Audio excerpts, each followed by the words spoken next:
Hey, Dick, is it? Yeah, Laura, is it?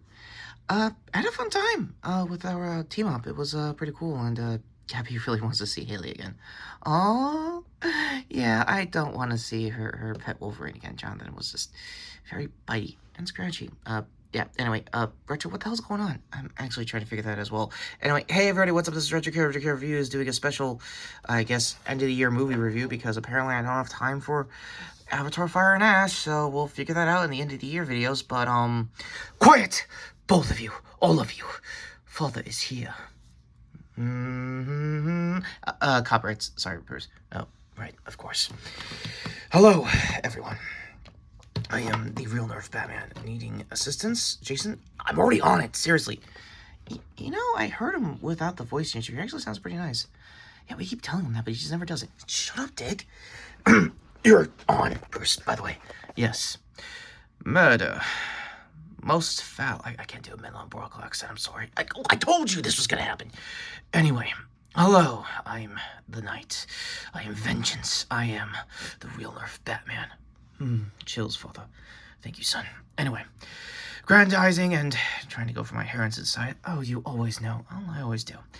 Murder is mostly what we're very known for in the comics. Mysteries and all. And one of my favorite trilogies that Retro hasn't really done a traditional review of aside from end of the year content that I've gamed into watching your content. You watch my videos? Yeah, I do. You're gonna need a better editor. Oh, and can you stop having like shaky cam and audio issues? And why are you so loud? Blame one of your sons. I don't know. Whatever. Look, we are talking about the Knives Out trilogy. But before we get to Wake Up Dead Man, my overall thoughts of the first two. The first one's actually not bad for what it is, and honestly, not bad. It's actually good. It got Rian Johnson's name outside of the whole Star Wars situation of Last Jedi. I was getting to it as far as the facts go. But the standout character, of course, was Manuel Blanc, played by a then-still Bond, Daniel Craig, and giving that you share one half of his last name. Thank you so much. Thank you for doxing my stuff yet again. Go to my Instagram for more details of my family history while you're at it. Yeah, sure. Is that consenting? I don't know, dude. Meta is just weird these days. Yeah, and are they checking DMs? Not now. Hush. Wait, is Tommy here? Wait, who's Hush and what? Tommy Elliott, one of his old doctors. You guys are all in investigative mode when this is a thing. Anything you want to say about Glass Onion while we're here? Why am I reading the script? Wait, it's part of the plan. Trust us, we prep gamed it. Wait, you guys have to prep game your fights? I mean, yeah. Why? Crossovers are weird. Long story short, for at least what's going to be happening for Clark and that spider fella. He has a name that apparently we all can't say because of something is it Malbolgia? Mephisto! It was Mephisto! Okay, one more day stuff. So, continue while we're here. Oh, speaking of, there's a lot of Marvel actors in most of this trilogy, right?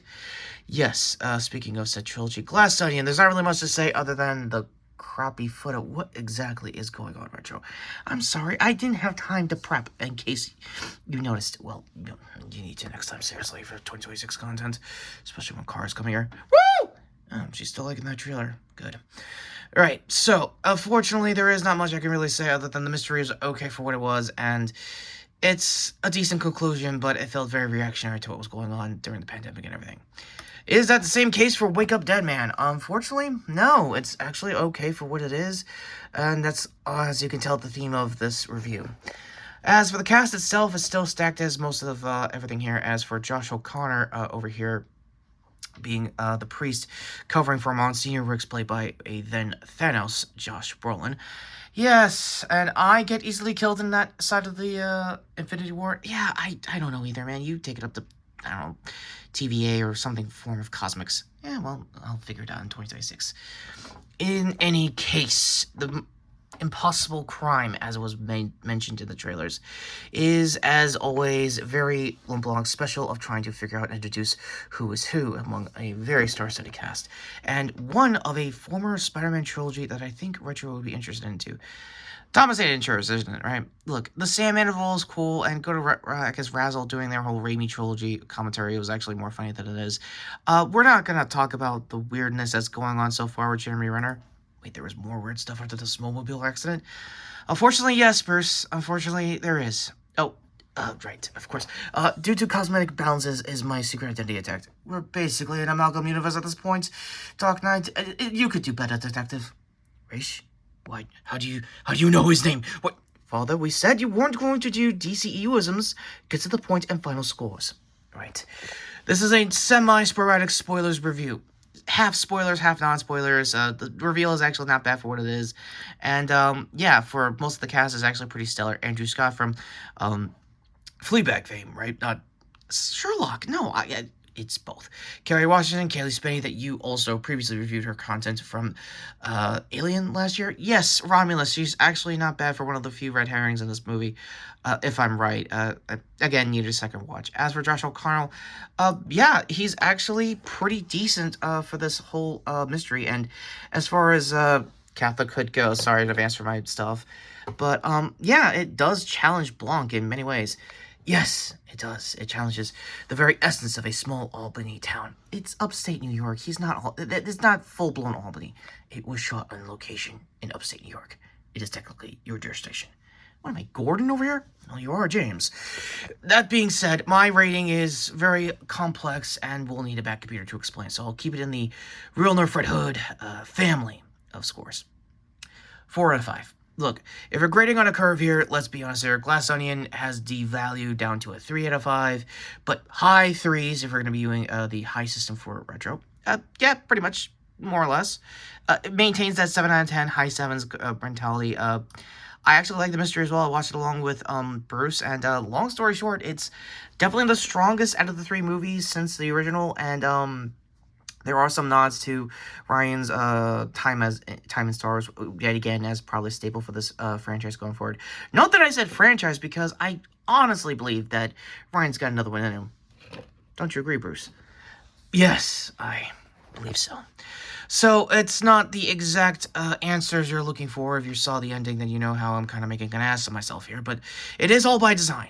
That all being said, what is your overall thoughts with this movie? Do you think Netflix should continue with this franchise going forward? Because I believe it was a 3-picture deal trilogy that Johnson signed on for. And more importantly, I don't know if that deal is concluded yet. We'll be looking into our facts in the back computer and our Bat Discord. Yes, we have a Bat Discord. Wait, since when? I don't know, a few years ago? I thought you knew. Now I know. Well, that's kind of how it is. By the way, Bruce, can I close out on the end cards here? Overall thoughts and ratings for everyone. 8 out of 10, high 8s. Yes, it's absolutely the strongest out of the 3 so far. I don't do scores, don't look at me. Yeah, same. I'm agreeing with Retro's rating. We're on the 10 system on my side. Oh, excellent. I needed that for the calculations for the backup to get home. That being said, yes, go to Very Confused Retro for our overall thoughts. And yes, regardless of how he says and when we get the end cards, this is actually a decent movie for what it is. I know Dan Merle has talked more in the spoiler section. Go to the cards for that if there's last cards. And with that all being said, yeah, go to him being confused. I'm not that confused. And are you having fun at your job? What has happened to him since DCKO? A lot of things, apparently, and knife fights. I told you, we're not the best of us. Okay, is it Damien or Tim that's going to be the best version of us with a cowl? I don't know, TBD. What do you mean TBD? The mother box is saying things that I need to understand. Okay, it's space tech. You've been used to this since the Justice League. Yes, but other than that, go to, I guess, our family infighting more than usual. We are not infighting. To his previous video, which was obviously describing Supergirl's new Cheesa, thanks to Carr also coming in to help for that. Oh, and this weekend you are going to be doing a double review catch-up for the Mighty Nine, right? Yeah, actually, Yasha finally showed up, and she's dashing, so I will definitely be talking about that as always. But, yeah, go to me here, obviously, the subs channel notification bell down below. Hype this video if you are a mobile subscriber. I dare you. And, yeah, happy what's left of 2025, and, this is it for movie content. I can't go to Fire and Ash. Do you really want to go through 3 hours?